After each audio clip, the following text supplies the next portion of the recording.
우리가 날마다 하나님을 아버지라 부릅니다. 고백할 때, 기도할 때 우리가 날마다 기도하기에 힘쓰자 은밀히 기도하고자 하는데요. 은밀히 기도하면 하늘에 계신 아버지께서 은밀히 보신다, 아버지가 보신다라고 우리가 생각하면서 은밀히 보시는 아버지께 기도를 드리는 것입니다. 지난 주간의 말씀을 통하여서 우리가 조금 보았듯이 구약 백성들에게는 하나님이 아버지시다, 그 하나님의 아버지심에 대한 그런 고백과 믿음이 아직 없었습니다. 그래서 그들은 하나님을 어떻게 불러야 될지, 또 하나님의 이름을 감히 부를 수 있는 것인지 그것에 대해서 모든 사람들이 두려워하고 또 떨려하고 그렇게 했습니다. 사실 이름을 부른다는 것은 그리 만만한 일이 아니죠. 이름에는 인격이 들어있고 이름에는 실체가 있기 때문에 우리가 누군가의 이름을 불러준다는 것은 정말 두렵고 정말 힘든 일입니다. 하나님은 특별히 신약시대 백성들에게 아들됨을 계시해 주시고 우리가 하나님의 자녀되었다는 것을 누누이 말씀해 주고 계십니다. 우리가 자녀가 되는 길을 알려주셨는데 그 자녀가 되는 것은 오직 예수 그리스도와 함께 자녀가 되었다라는 것을 우리에게 알려주셨습니다.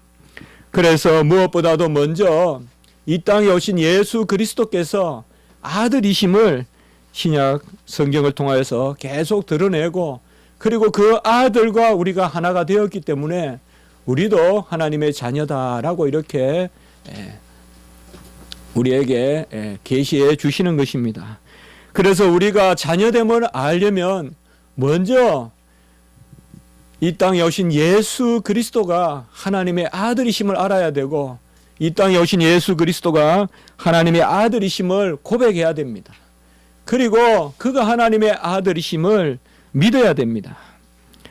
영원히 계신 그 말씀이 이 땅에 오신 예수 그리스도시요, 그분이 바로 하나님의 아들이라는 것을 믿지 않는 사람은 자녀됨이 없는 것입니다. 하나님의 아들을 믿지 아니하고 또 이 땅에 오신 예수 그리스도가 하나님의 아들이심을 믿지 아니하고 아무도 자녀 될 사람이 없습니다. 우리가 접붙인다고 했을 때 접붙인다는 것은 오직 예수 그리스도를 믿음으로, 그가 아들이심을 믿음으로 우리도 자녀로서 접붙임을 받는 것입니다. 요한복음 1장 14절과 18절에 보면 바로 영원히 계신 하나님의 아들이 이 땅에 오셨는데 그 영광이 독생자의 영광이다, 이렇게 표현하고 있습니다. 독생자란 말은 바로 홀로 나신 분이다, 아들이심을 뜻하죠. 그리고 18절에 보면 독생하신 하나님이다라고 또한 이렇게 말하고 있습니다. 예수님께서 세례 받으실 때 또 변화산에서 이는 내 사랑하는 아들이요 라고 해서 하늘에 계신 아버지께서 이 땅에 오신 예수님을 아들이라고 불러주시는 것을 우리가 볼 수가 있습니다. 이스라엘 백성들이 예수님을 본격적으로 핍박하기 시작한 것은 바로 예수님이 아버지께서 이제까지 일하시니 나도 일한다, 요한복음 5장 17절에 그렇게 말씀하니 5장 18절에 보면 사람들이 그를 핍박합니다. 바로 그가 하나님을 친아버지라고 부른다. 이 친아버지란 말은 따로 단어가 있는 것이 아니라 나의 아버지라고 부르니까 어찌 하나님을 나의 아버지라 부를 수 있냐 이 말이죠. 그래서 참남하다, 그가 하나님을 친아버지라고 부르는도다라고 하면서 그가 아버지와 동등됨으로 여긴다라고 하면서 핍박을 가하기 시작한 것입니다. 예수님이 신문을 받으실 때, 대제사장에게서 신문을 받으실 때 이 마가복음 14장 61절과 62절에 보면 내가 찬송받을 이의 아들 그리스도냐라고 이렇게 묻습니다. 마가복음에 보면 여기서도 보면 찬송 받으실 이분 하나님이시거든요. 네가 하나님의 아들이냐? 라고 이렇게 예수님께 묻고 예수님은 그렇다. I am, 에고 에이미, 야훼, 바로 그렇다라고 고백합니다. 이걸 아주 귀하게 여겨야 됩니다. I am이라고 이야기하거든요. 내가 그렇다. 바로 하나님이심을 드러내면서 내가 하나님의 아들이다라고 이렇게 인정합니다. 예수님을 죽이려고 한 유대인들은 처음에는 유대인의 왕이라고 해서 빌라도에게 넘겼지만은 빌라도가 3번이나 죄가 없다라고 공언을 하니까 이제는 이것으로는 죽일 수 없다 싶어서 본래 예수님을 죽이려고 했던 제목을 들고 나오는데 그것이 바로 예수님이 하나님의 아들이라고 자기 자신을 칭했다. 그래서 사실 예수님께서 십자가에 못 박히게 된 것은 그가 하나님의 아들이라고 칭했기 때문에 돌아가시게 된 것입니다. 이렇듯이 성경은 예수님의 나심과 또 그의 영광과 그의 사심과 그의 죽으심을 통하여서 계속 그가 하나님의 아들이심을 증거하고 있습니다. 그래서 요한복음 20장 31절에는 바로 왜 이 복음서를 기록하였느냐? 하나님의 아들 그리스도이심을, 예수님이 하나님의 아들 그리스도이심을 믿게 하려 합니다. 구약 백성들은 메시아를 믿었어요. 메시아는 그리스도예요. 크리스토스, 바로 기름 부은 자예요. 이 메시아 그리스도를 믿었는데 그들은 그분이 하나님의 아들이심을 이제 인정하기를 꺼려했던 것이에요. 그래서 어떤 메시아를 기다리긴 했는데 메시아가 하나님의 아들로 오시는 것이 아니라 하나님의 아들이 사람으로 오셔서 그의 일을 이루신다는 것을 인정하지 않고 메시아를 각양각색으로 자기들이 만들어내는 것이, 사실상 하나님의 뜻을 이루는 그런 소원과 간구, 그러한 바람이 있어야 되는데 많은 경우 사람들은 하나님께 구한다고 하면서 내가 무언가를 만들죠. 내가 허상을 만들고 우상을 만들어서 그것을 하나님께 바라게 되는데 바로 이스라엘 백성들도 그러했던 것입니다. 그래서 요한이 복음서를 기록한 것은 예수가 하나님의 아들 그리스도이심을 믿게 하려 하며, 그것이 바로 요한복음을 기록한 것이라고 합니다. 그래서 요한복음에는 보면 특별히 이 아들됨이 특별히 다른 복음서들보다 많이 나오는 것을 우리가 알 수가 있습니다. 특별히 예수님이 돌아가신 후에 보면 백부장이 고백을 합니다. 예수님이 돌아가신 직후에 백부장이 고백을 하는데 이 사람은 진실로 하나님의 아들이었도다.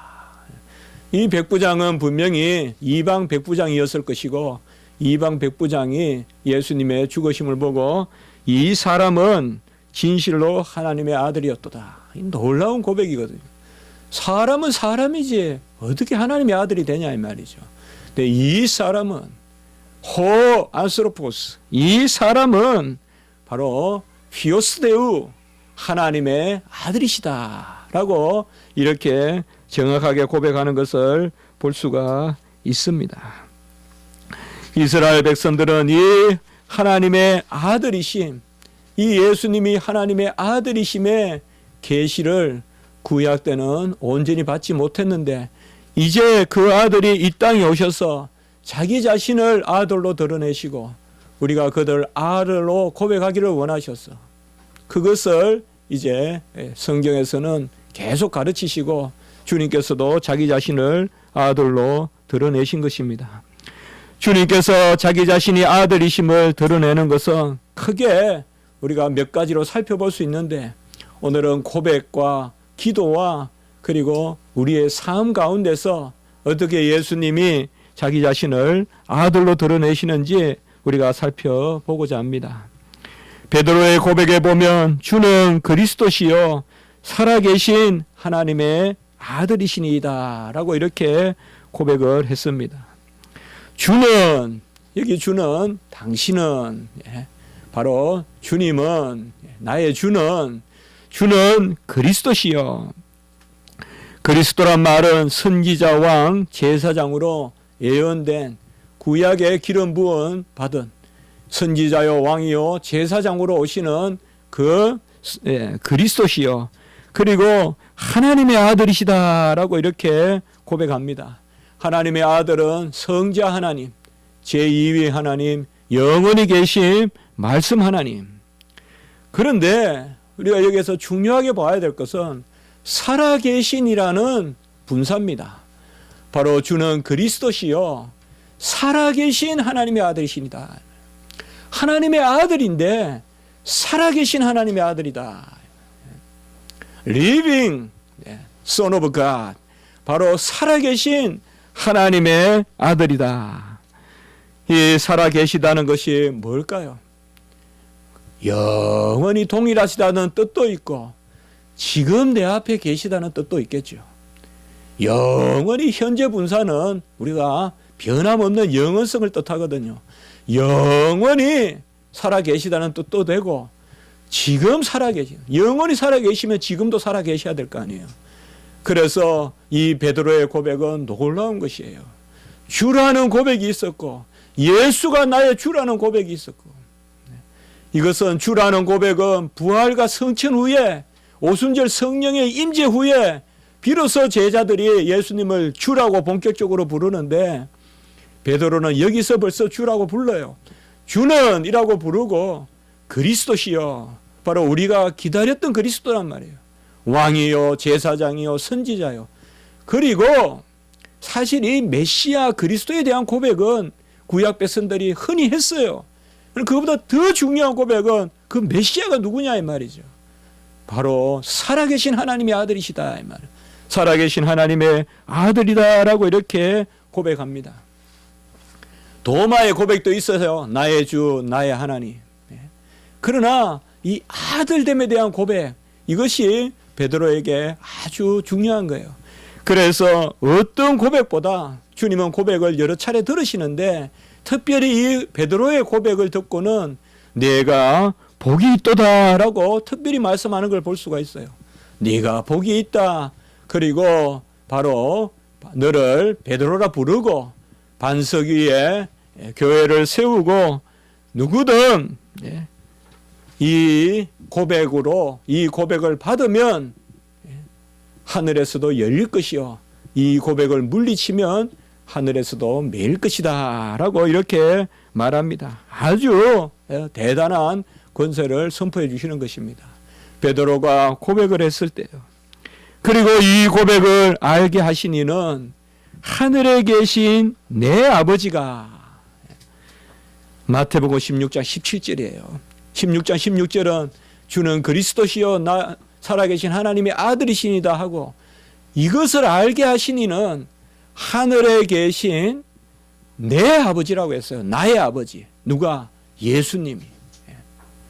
여기에서 우리 한 가지 생각해 볼 수가 있죠.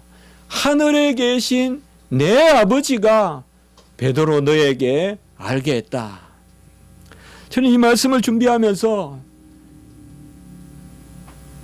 하늘에 계신 내 아버지가, 예수님이 말씀하신 거예요. 하늘에 계신 나의 아버지, 곧 성부 하나님이 알게 하셨다. 이것은 우리가 세례받을 때 또 변화산에서 모습을 생각해 볼 수가 있죠. 세례받을 때 또한 변화산에서 하늘에서 음성이 들리잖아요.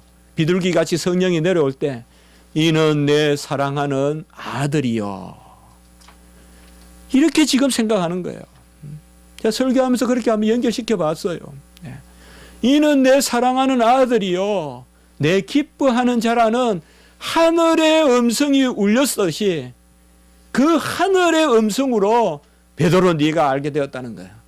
그래서 이런 고백을 하는 것은 혈육이 아니라, 혈육의 부모가 아니라 하늘에 계신 내 아버지다. 하늘에 계신 내 아버지가, 너의 아버지라고도 안 했어요. 내 아버지라고 했어요. 예수님의 아버지, 바로 하늘에 계신 성부 하나님이 이 고백을 주었다라고 이렇게 말하고 있습니다. 우리가 하나님을 아버지라 부르는 것은 하늘에서부터 우리에게 주시는 고백입니다. 하늘에 계신 아버지가 우리에게 주시는 고백이에요. 이 고백이 복이 있고 이 고백 위에 교회가 서고 이 고백이 복의 근원이 되는 것이. 누구든지 이 고백을 받으면 하늘에서도 문이 열리고 누구든지 이 고백을 물리치면 하늘에서도 문이 닫혀버리는 것이죠. 이것이 바로 하나님의 아들됨, 자녀됨의 고백인 것입니다. 또한 이 하늘의 아버지에 대한 그러한 고백은 기도 가운데 우리가 볼 수가 있죠. 마태복음 6장 9절에 보면 우리가 잘 알듯이 주기도문에 보면 그러므로 너희는 이렇게 기도하라. 하늘에 계신 우리 아버지여. 하늘에 계신 우리 아버지여. 마태복음 16장 17절 아까 봤지만 우리가 금방 봤지만 하늘에 계신 내 아버지가 너에게 이 고백을 하겠다. 예수님이 이렇게 나의 아버지라고 부르셨는데 여기는 바로 기도를 알려주시면서 하늘에 계신 우리 아버지여. 이 우리 아버지는 다른 것이 아니라 바로 예수님이 내 아버지라고 부른 그 아버지죠. 하늘에 계신 아버지, 성부 하나님, 그 하나님께 이제 아버지라 부르면서 기도하라는 것입니다. 우리가 날마다 말씀을 꼭 읽고 새기지만은 제3계명에 보면 내 하나님 여호와의 이름을 망령되게 부르지 말라 그랬죠. 사실상 우리가 여호와의 이름을 망령되게 부르는 경우가 언제가 있을까요? 가장 대표적일 때는 가장 성경에서 금할 때가 언젠가 하면 맹세할 때예요. 헛맹세하지 말라. 바로 여호와의 이름을 우리가 들어서 맹세하지 말라. 그러니까 여호와의 이름을 가지고 헛맹세하는 게 뭐냐 하면 여호와의 이름으로 가지고 내 자질을 드러낼 때 이게 헛맹세예요, 여러분들. 하나님 제가 하겠습니다. 이거 헛맹세예요. 하나님이 하시리라 믿습니다. 그러면 정이 따르겠나이다. 이것은 진정한 맹세일 수 있는데 내 공로가 드러나면 이 헛맹세예요. 그래서 우리가 여호와의 이름을 망령되게 부를 때가 보면 맹세할 때, 그리고 우리가 뭐예요? 내 의를 내세울 때 여호와의 이름을 망령되게 부를 때가 있어요. 바로 대화를 하거나 어떤 사람들을 짓누르거나 여호와의 이름으로 핍박하고 여호와의 이름으로 다른 사람을 곤란에 빠뜨리고 이럴 때도 우리가 여호와의 이름을 참으로 헛되이 부르는 것이에요. 언제 가장 여호와의 이름을 그러면 또한 헛되게 부를까요? 그것은 다름 아니라 바로 기도할 때예요. 기도할 때에 우리는 여호와의 이름을 가장 진실하게 가장 간절하게 불러야 되는데 기도할 때 여호와의 이름을 헛되게 부를 때가 있습니다. 어떻게 보면 구약 백성들은 날마다 이 부분에 대해서 걸리는 거예요. 하나님께 기도를 드려야 되는데 어떻게 부르냐 이 말이에요. 하나님을 어떻게 하나님을 부르냐. 그래서 결론적으로 주라고 부르자, 아도나이라고 부르자, 여호와라고 부르자. 그렇게 임시방편적인 그런 호칭이에요. 어떻게 보면 궁극적으로 하나님은 우리가 하나님을 아버지라 부르기를 원하세요. 왜? 우리를 자녀로 보시기 때문에. 이것이 바로 하나님이 궁극적으로 숨겨두셨던 비밀이에요. 바로 자녀됨의 비밀이에요. 하나님이 그 자녀됨의 비밀을 언제 드러내시느냐? 바로 기도 때 드러내신단 말이에요. 그래서 주기도문을 주님께서 주님의 기도를 알려주심으로 너희는 이렇게 기도하라. 어떻게 기도하라? 제 첫 줄이 중요해요. 하늘에 계신 우리 아버지여. 하늘에 계신 우리 아버지여라고 부르면서 기도하라라고 이렇게 말씀하신 것입니다. 여러분, 하나님은 다 들으세요. 중심을 보세요. 그저 자리 깔고 앉으셔서 아버지라고만 부르세요. 아버지라고만 부르세요.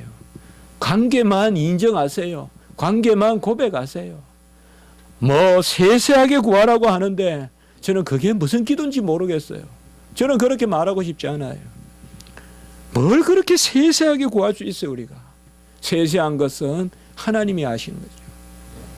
같이 합시다. 구하는 것은 우리요, 자세히 구하는 것은 하나님이시다. 우리는 그냥 구하는 것이에요. 우리는 그저 행하는 것이에요. 우리는 행하는 것이요, 잘 행하는 것은 하나님이세요. 우리는 그저 자리 깔고 앉아 있는 것이지, 잘 구하는 것은 성령님이 하시는 거예요. 내가 무슨 기도에 스킬이 있어서 세세히 구하고 이것저것 다 구하고 그러다 보니까 온갖 욕심만 덕지덕지 붙여가지고 이것저것 눈에 들어오는 거 안목, 정욕, 자랑 전부 좋은 것만 다 하나님 앞에 나열하면 그게 기도 잘하는 것입니까? 그래서 유창하게 이것저것 다 하려고 기도하면 그게 기도 잘하는 것이냐 말이에요. 기도는 성령이 하시는 거예요. 성령님이 하시는 거예요. 우리는 기도에서조차도 사실상 우리가 주인이 아니에요. 하나님이 하시는 것이지. 성령이 친히, 우리는 빌바를 알지 못하는데 친히 탄식하시는 것이거든요. 바로 기도 가운데서 우리는 하나님의 아버지됨을 드러내는 것입니다. 우리 주님께서 겟세마네 기도를 드릴 때 가장 간절한 기도, 마가복음 14장 36절에 보면 아빠 아버지여, 아버지께는 모든 것이 가능하오니 이 잔을 내게서 옮기시옵소서. 그러나 나의 원대로 마옵시고 아버지의 원대로 하옵소서라고 이렇게 말하고 있어요.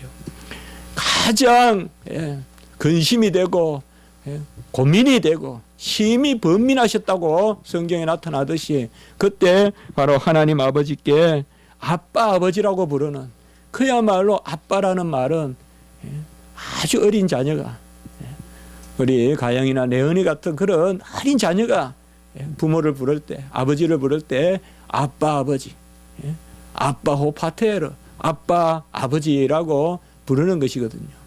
그때 가장 중요할 때 아버지라고 불렀어요. 우리도 툭 떨어지면 엄마야 하고 툭 떨어지면 아빠야 합니까? 아빠야 하는 소리 한번 듣고 싶어요. 저도 아빠가 돼 보니까요, 아빠도 좀 불러줬으면 좋겠더라고요. 그냥 가장 힘들 때 아버지라고 부른 거예요. 그것도 아주 간절하게 아빠 아버지라고 부른 거예요. 그래서 자녀됨을 드러낸 것입니다. 요한복음 17장에 보면 대제사장 기도가 있어요. 대제사장 기도. 우리가 요한복음 17장 14장에서 16장까지는 마지막 강화, 마지막 유언과 같은 말씀을 들려주시고 그 주제는 뭐예요? 바로 아들의 영을 부어주시겠다. 보혜사 성령을 부어주시겠다. 그리고 17장에는 예수님의 기도가 나오죠. 이 기도에 가장 중요한 것은, 제가 이번에 이 말씀 준비하면서 다시 17장을 쭉 봤어요. 아버지란 말이 35번 나와요. 그 한번 헤아려 봤어요. 아버지란 말을 우리 개정 성경에 보니까. 그러니까 제가 35번 이상이라고 여기 적었어요. 제가 혹시나 또 덜 헤아릴 수도 있으니까 한 2번 헤아려 봤어요. 그러니까 35번이나 아버지라 불러요.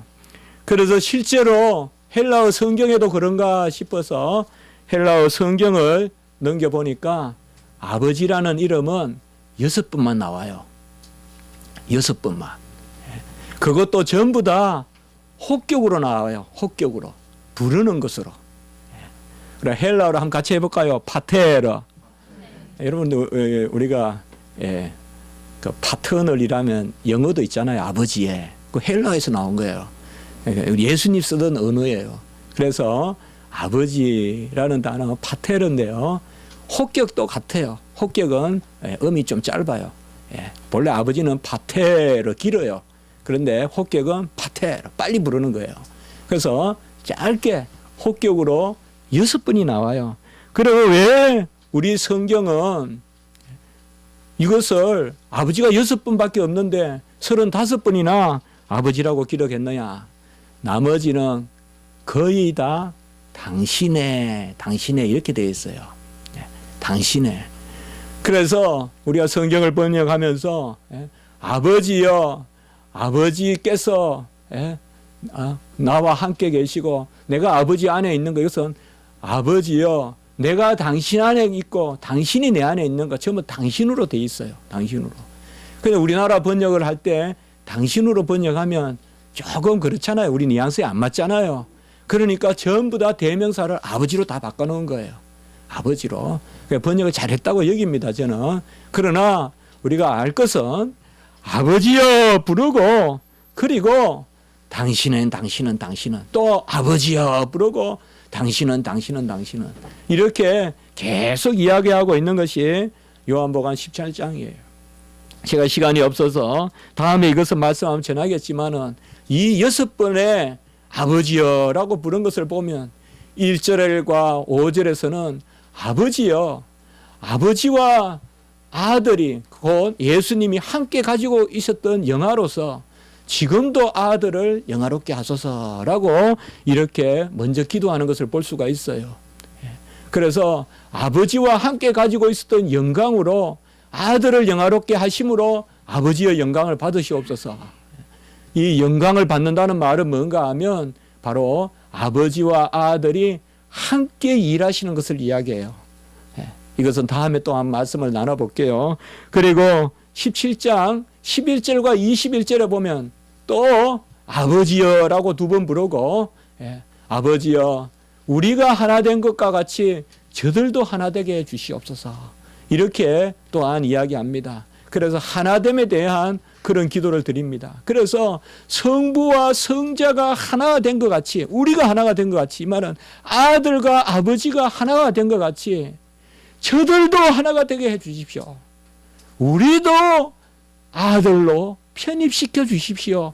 양자의 영을 주십시오. 그것이 바로 대제사장적 기도예요. 아버지와 아들이 하나가 된 것이 저들도 우리와 하나 되게 하시옵소서. 그리고 그들도 하나 되게 하시옵소서. 요한복음 10장 30절에 보면 아버지와 아들은 하나이니다 라고 하는 이 원이라는 단어가 나오거든요. 헬라어로. 하나다. 그것을 여기서 또 2번이나 써요. 우리 예수님께서. 아버지와 내가 하나인 것과 같이 저들도 하나 되게 해 주시옵소서. 그래서 아들이 아버지와 하나인 것 같이 우리도 아들 되게 해 주시옵소서. 그리고 5번째 아버지라 부르는 것은 17장 24절에 나오는데 아버지여 저들도 나 있는 곳에 함께 있게 하사. 이제 우리가 함께 자녀됐기 때문에 예수님이 이제 앞으로 될 일을 바라보면서 이미 높아지신 것을 생각하면서 우리도 아들과 함께 보호자 우편에 앉혀달라고 그렇게 기도하고 있습니다. 그리고 마지막 17장 25절에 보면 바로 의로우신 아버지여 세상이 아버지를 알지 못하였어도 나는 아버지를 알았사옵고, 그래서 마지막에 보면 아버지와 아들이 아는 것 같이 우리도 아버지를 알게 해 주시옵소서라고 이렇게 이야기합니다. 성경에서 안다라는 말은 지식을 뜻하는 게 아닙니다. 한 몸이 되는 것입니다. 기본적으로 인격적으로 아는 것입니다. 부부간에 쓰는 단어예요. 그래서 아버지를 아들이 아는 것 같이 저들도 아들을 보내신 것을 알게 해 주십시오. 25절에. 그리고 바로 이어서 26절에 보면 아버지의 나를 사랑하신 아버지의 사랑이 그들에게도 임하게 해 주십시오. 맞거든요. 안다라는 말은 사랑이란 단어거든요. 부부간의 사랑을 뜻하거든요. 그래서 예수님의 17장의 기도에 보면, 대제사장적 기도에 보면 우리나라 말로 35번 이상 아버지라 번역되고 실제로 헬라어로 6번이나 아버지라 하면서 당신은이라고 친근하게 부르면서 기도했던 그 대제사장적 기도의 핵심이 뭐냐 이 말이에요. 아버지와 아들이 함께 가지고 있는 영광을 우리도 자녀의 영광으로 베풀어 주시고, 아버지와 아들이 하나가 되었듯이 우리도 자녀로서 하나가 되게 해주시고, 아버지와 아들이 서로 알고 서로 그냥 모든 것을 사랑으로 사랑하시듯이 우리도 그 사랑에 거하게 해달라고 그렇게 기도하고 있는 것입니다. 이러한 하나님을 아버지라고 부르는 것. 여러분 시편 8편에도 보면 이런 게 있어요. 여러분들. 시편 8편 한번 빨리 한번 펼쳐볼까요, 우리가? 예. 우리가 너무나 잘 아는 잖아요. 예. 제가 왜 이렇게 하는 말씀 드리는가 하면 시간이 좀 많지 않지만은요. 시편 8편에 보면 여호와 우리 주여 주의 이름이 온 땅에 어찌 그리 아름다운지요. 그리고 9절에도 보면 우리가 이제 이렇게 숨이 쌍간이라 하죠. 처음과 끝이 1절과 9절이 똑같아요. 여호와 우리 주여 주의 이름이 온 땅에 어찌 그리 아름다운지요. 여기서도 보면요. 여기에 보면 주가 몇 번 나오죠. 여호와 우리 주여 주의 이름이 주의 영광이 주의 손이 주의 손가락이 계속 나오죠. 그러나 여기에도 보면 바로 주라고 부르는 아도나이라고 부르는 여호와 우리 주여라고 하는 것은 주라는 단어는 두 번만 써요. 여기도 1절과 9절에 두 번만 쓰이고 나머지 주라고 부르는 것은 전부 다 당신이에요. 당신. 당신의 그래서 여호와 우리 주여 당신의 이름이 온 땅에 어찌 그리 아름다운지요. 당신의 영광이 하늘을 덮었나이다. 그리고 3절에 보면 당신의 손가락으로 만드신 당신의 하늘과 당신이 베풀어 두신 달과 별과 전부 당신이에요. 당신. 그대로 해석하면 그리고 9절에 보면 여호와 우리 주여 다시 주로 돌아오는 거예요.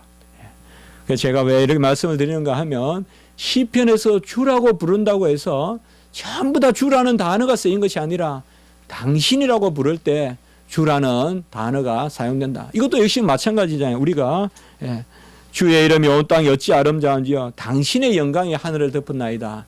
좀 그렇잖아요. 제가 틀리다고는 말하지 않겠지만은 기도하면서 너무 당신의 이러면 조금 우리 경망스럽게도 보이잖아요. 안 그래요, 여러분들? 괜찮아요. 괜찮은데 그래도 조금 저는 좀 어감이 안 맞아요. 그래서 주님 하고 마는데 속은 당신이랑 그런 뜻이죠. 친근한 거예요. 친근한 거. 아주 친근하게 지금 그렇게 말씀하는 것입니다. 자, 이제 제가 하나님을 아버지라 부르는 거 우리가 아들됨에 첫 번째는 고백이라고 했어요. 아까 베드로의 고백을 이야기하면서 두 번째는 기도라고 했어요. 기도 가운데 아들됨을 하늘에 계신 우리 아버지여라고 기도해라. 그리고 또 예수님도 기도하시면서 겟세마네에서 기도할 때 아빠 아버지라고 부르고 그리고 요한복음에서 마지막으로 이제 죽기 전에 십자가에 달리시기 전에 마지막 기도를 드리실 때도 계속 누누이 아버지 아들 관계를 계속 가지고 이 아버지와 아들의 관계로 우리를 들이시려고 바로 접붙이시려고 바로 자녀 삼으시려고 예수님이 죽으신다는 것을 기도하고 있다는 것을 보았어요. 이제 세 번째는 이런 아버지 되심과 우리의 아들 되심은 삶의 영역에서도 나타납니다. 오늘 우리가 읽었던 마태복음 이 부분은 제가 한 절 한 절 보기보다 전체적으로 의미적으로 그렇게 보려고 하는 것입니다. 오늘 48절에 보면 그러므로 하늘에 계신 너의 아버지의 온전하심과 같이 너희도 온전하라 라고 이렇게 말하고 있습니다. 온전하라는 것은 완전하라는 것인데 우리가 어찌 하늘에 계신 아버지와 같이 온전하겠습니까? 구약에는 비슷한 말이 있어요. 뭐죠? 내가 거룩하니 너희도 거룩하라. 레위기 11장 45절에 보면 나는 너희의 하나님이 되려고 너희를 애굽 땅에서 인도하여 낸 여호와라. 내가 거룩하니 너희도 거룩할지라. 구약에는 내가 거룩하니 너희도 거룩하라 라는 명령이 있었다면 이 신약에는 하늘에 계신 너희 아버지의 온전하심과 같이 온전함이란 말은 완전함이란 말과 같아요. 사실 하늘에 계신 너희 아버지의 완전함과 같이 너희도 완전하라 라고 이렇게 말하고 있습니다. 우리가 어찌 완전해질 수 있겠습니까? 어찌 우리가 하나님과 같이 온전해질 수 있겠습니까? 구약시대 때는 내가 거룩하니 너희도 거룩하라 이것을 이루려고 절기도 주시고 제사법도 주시고 정결례도 주시고 배상법도 주시고 결과적으로 구약의 레위기나 출애굽기의 전체적인 결론이 뭔가 하면 거룩이에요. 구원은 뭐냐? 홍해 걷는 거예요. 물 건넌 백성을 옷을 입혀주는 거예요. 물에서 건져냈으면 옷을 입혀줘야 될 거 아니에요, 새 옷으로. 그게 바로 율법이에요. 그래서 그게 거룩이에요. 그래서 내가 거룩하니 너희도 거룩하라. 그 선에서 절기법이 있고 제사법이 있고 그 선에서 정결 내식이 있고 그 선에서 배상법이 있는 거예요. 남의 것을 해치면 거룩하지 못하기 때문에 거룩하도록 갚으라는 거예요. 이게 구약의 수준이에요. 그럼 신약은 뭐냐? 신약은 은혜의 시대인데 좀 더 편해야 되지 않겠느냐라고 우리가 생각하기 쉬운데 신약은 더 어려워요. 신약 우리에게 요구하시는 말씀은 더 어려워요. 어떤 국지적인 거룩이 아니라 전체를 요구하세요. 48절에 오늘 하늘에 계신 너희 아버지의 온전한 것과 같이 너희도 온전하라. 그러면 우리에게 이러한 큰 짐을 안겨주신 걸까요? 오늘 말씀을 통하여서 우리가 그것을 서로 나누기를 원하는 것입니다. 하나님이 우리에게 완전하심을 요구하시면 우리의 완전함을 보시려고 하시는 것일까요? 우리가 완전해서 아니면 완전해질 수 있다고 생각하시기 때문에 우리에게 완전하심을 요구하실까요? 특별히 하나님이 우리에게 살아갈 때 자녀됨으로써 하나님이 아버지로서 보시겠다는 여러 구절이 있어요. 마태복음 6장 6절에 보면 은밀히 기도하라. 은밀히 보시는 내 아버지께서, 같이 합시다. 은밀히 보시는 내 아버지께서 갚으라고 했어요. 기도하면 아버지가 본다는 거예요. 어떻게? 은밀히. 또 마태복음 6장 4절에 보면 은밀히 구제하라라고 했어요. 그러면 은밀한 중에 보시는 너희 아버지께서 또 갚는다고 했어요. 구제도 하라는 거예요. 그러면 은밀히 보시는 아버지께서 갚아주신다는 거예요. 구제도 은밀히 하라. 은밀히 보시는 아버지가 갚는다. 금식도 마찬가지입니다.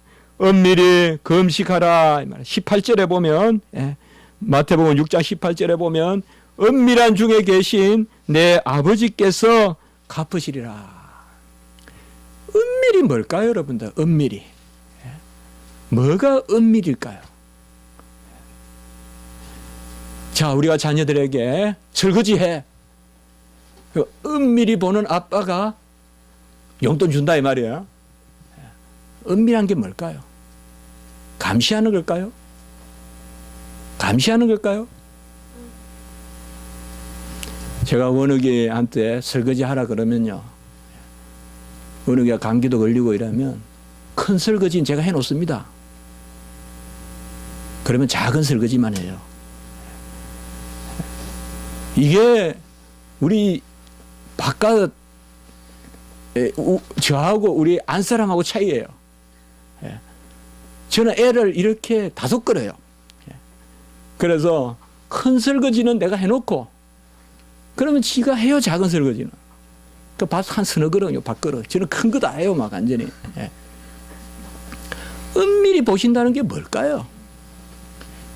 그저 차를 들고 해초리를 들고 줄자를 들고 서 계시는 게 은밀히 보시는 걸까요?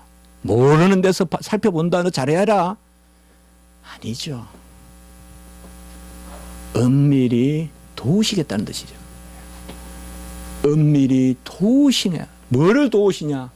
너 기도를 돕고 너의 구제를 돕고 너의 금식을 돕겠다는 거죠.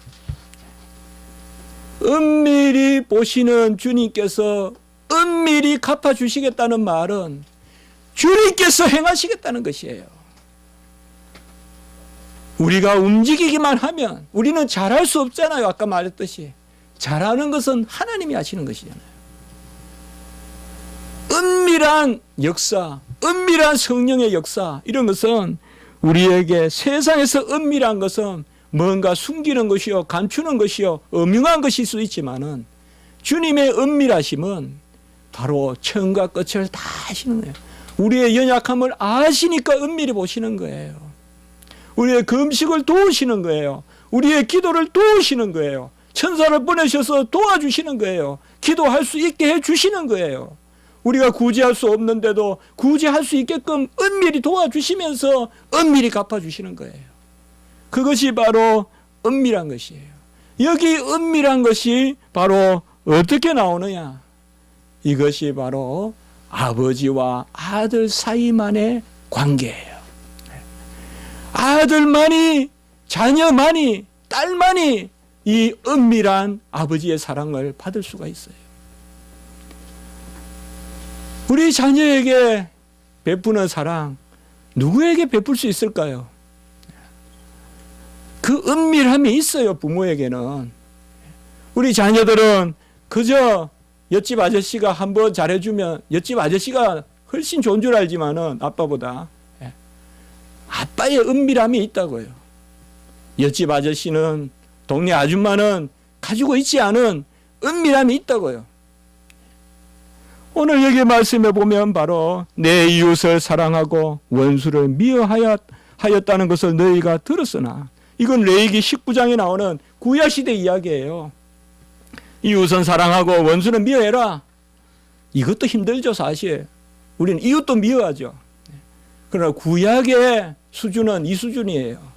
원수는 미워하고 이웃을 사랑하라 말을 너희가 들었으나 나는 너희에게 이르노니. 우리 마태복음에 보면 이러한 어법이 계속 나오죠. 너희는 이렇게 들었으나 나는 너희에게 이렇게 이르노니. 옛사람에게 말한 바 살인하지 말라 했으나 나는 너희에게 이렇게 이르노니. 간음하지 말라고 했으나 나는 너희에게 이렇게 이르노니. 계속 나오잖아요. 눈에는 눈, 이에는 이라고 했으나 나는 너희에게 이렇게 이르노니. 바로 오늘 여기가 5번째예요. 내 이웃을 사랑하고 원수를 미워하라 하였다는 말을 너희가 들었으나 나는 너희에게 이르노니. 너희의 원수를 사랑하며 너희를 박해하는 자를 위하여 기도하라라고 이렇게 이야기했어요. 훨씬 더 무거운 짐이에요. 훨씬 더 우리에게 무거운 것을 요구해요. 그러면 구약은 은혜고 신약은 저주겠네요. 구약은 살만했고 신약은 도무지 하나님 앞에 살 수 없겠네요. 그것이 아니라는 것이죠. 오늘 45절에 보세요. 이같이 한즉 하늘에 계신 너희 아버지의 아들이 되리니. 이렇게 보면 누가 이 구절만 가지고 와서 이 세 구절만 가지고 봐요, 성경이 이렇죠. 바로 원수를 내 몸과 같이 사랑해야 하나님의 아들이 된다고 했지요. 이거 아니 행위주의 아닙니까? 공로주의 아닙니까? 우리가 그렇게 읽어야 될까요? 오늘 계속 봤죠. 하나님은 우리를 자녀 삼아 주셨기 때문에 은밀히 보살피면서 이 일을 이루시겠다는 약속을 가지시고 요구하시는 것이죠.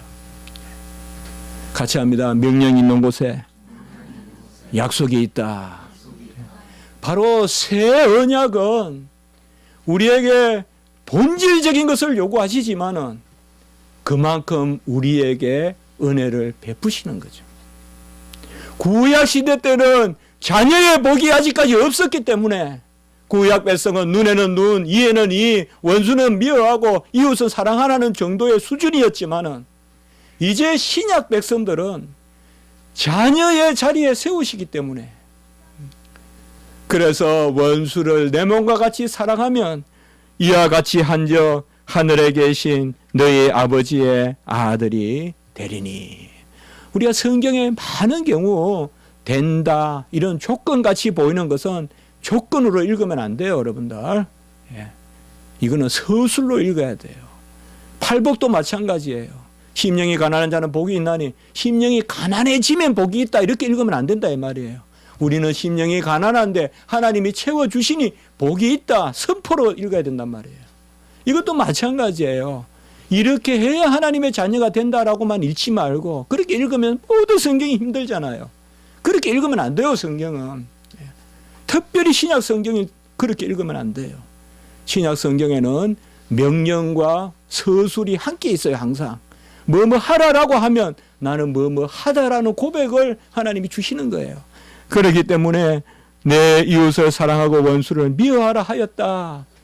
이 새로운 수준의 명령을 우리에게 요구하실 때는 바로 하나님이 새로운 은혜를 이미 예비하셨다는 거예요. 하늘에 계신 너희 아버지의 아들로 삼아 주셨기 때문에 그러하다는 것입니다. 하늘에 계신 아버지는 어떤 아버지입니까? 선인과 악인에게 동일하게 비를 내려주시고 그리고 햇빛을 비추어 주는 거죠. 아버지와 같이 사랑하라 이 말이죠. 아버지가 아들의 영화를 받으시듯이 다시금 요한복음 17장에 아들로 아버지를 영화롭게 하소서. 이 말은 뭐예요? 우리로 아버지를 영화롭게 하소서. 우리로 어떻게 아버지를 영화롭게 해요? 아버지의 뜻대로 우리가 행함으로. 아버지의 뜻은 뭐예요? 선인이든 악인이든 햇빛을 비추고 선인이든 악인이든 비를 내려주시죠. 세리와 같이 사랑하는 자에게만 사랑하는 것이 아니죠. 이거는 계산적인 사랑이죠. 그리고 이방인과 같이 바로 형제에게만 무난하는 것이 아니죠. 이거는 배타적인 사랑이죠. 계산적인 사랑도 아니요, 배타적인 사랑도 아니요, 바로 하나님과 같은 사랑을 하라는 것입니다. 우리 마음속에 지금 어떤 마음입니까? 나는 할 수 없어요 라고 생각하죠. 아닙니다. 고백을 하는 것입니다. 기도를 드리는 것입니다. 그 가운데 자녀됨에 놀라운 능력이 나타나는 것입니다. 은밀히 보신다는 것은 감찰하시거나 판단하시겠다는 것이 아니라 그렇게 되도록 자격을 주시고 도우시겠다는 것입니다. 우리는 그런 자격을 얻었습니다. 원수를 내 몸과 같이 사랑할 수 있는 자격을 얻었어요. 마음속으로 간음하지 않을 수 있는 자격을 얻었어요. 무엇을 주셨기 때문에? 자녀됨을 주셨기 때문에 그러한 것입니다. 우리는 모두 자녀입니다. 사생자같이 살지 말고 자녀됨을 생각하면서 하나님의 명령을 받으십시다. 자녀에게 요구하시는 명령을 받으십시다. 내가 할 수 없다라고 육체에 속한 말을 하지 말고 나는 할 수 있다고 영에 대한 고백을 올리면서 자녀에 속한 자녀에 걸맞은 그러한 주님의 명령을 받읍시다. 선인과 악인에게 고루해를 비추듯이 우리도 우리를 미워하는 사람을 사랑합시다. 우리가 사랑하는 사람만 찾아다니지 말고 이방인과 같이 누구든 우리도 노크하고 찾아갑시다. 나에게 잘 해준 사람만 계산해서 사랑하는 세리와 같은 사랑은 하지 말고 우리도 다 이타적인 사랑, 열린 사랑을 그대로 하도록 합시다. 바로 하나님이 우리에게 이렇게 자녀됨을 허락해 주셨습니다.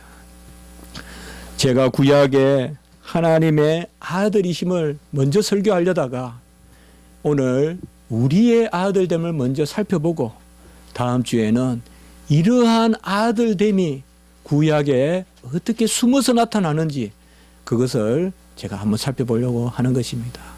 우리는 다 자녀가 되었습니다.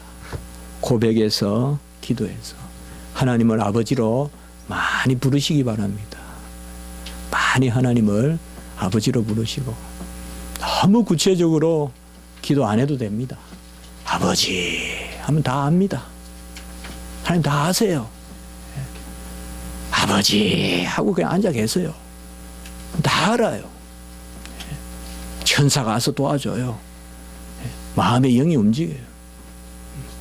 주여 선한 일을 하려고 하는데 내가 가진 것 없습니다. 도우십니다. 은밀히 보시는 분이 은밀히 갚으십니다. 오늘부터 내가 구제하면 그것을 뒤에서 살필 이 정도로 은밀함을 생각하지 맙시다. 하나님의 은밀하심은 바로 처음과 끝이 되셔서 다 도와주시는 것입니다. 같이 합니다. 하는 것은 내 편이요 잘하는 것은 하나님 편이다. 기도하는 것 그냥 앉아 있으세요. 시작하세요. 중심만 드러내세요. 구제하는 것 그 중심만 드러내세요. 금식하는 것 중심만 드러내세요. 잘하는 것은 우리의 아버지 되시는 하늘에 계신 우리 아버지, 그 아버지께서 친히 이루실 줄을 믿습니다. 기도드리겠습니다. 거룩하고 자비로우신 하나님 아버지, 하늘에 계신 우리 아버지여, 우리를 기억하시고 긍휼히 여기시고 우리는 하나님의 말씀을 받사오니 은밀히 보시는 주님께서 우리를 주장하시고 이끄셔서 우리의 행사가 그 은밀하신 가운데 형통하게 하시고 그 은밀한 일로 은밀한 상급을 받는 저희들이 되게 해 주시옵소서. 우리는 가부와 같이 헌금하고 싶으나 할 것이 없고 우리는 아버지여 엘리야와 같이 아버지여 주를 위해 크게 사용되고 싶으나 우리의 걸음도 늦고 담대함도 부족합니다. 그러나 하나님, 구약의 그런 엘리야보다도 우리에게는 자녀됨을 이 새 시대에 허락하여 주셨으므로 이제는 마땅히 자녀답게 살게 도와주시고 자녀답게 나아갈 수 있도록 주여 도와 주시옵소서. 우리 모든 십자가지기 성도님들 붙들어 주시고 이 자녀됨의 온전함이 임하게 도와주시고 하늘에 계신 아버지의 온전함으로 우리의 온전함을 채워 주시옵소서. 구주 예수 그리스도의 이름으로 감사하며 기도드리옵나이다. 아멘.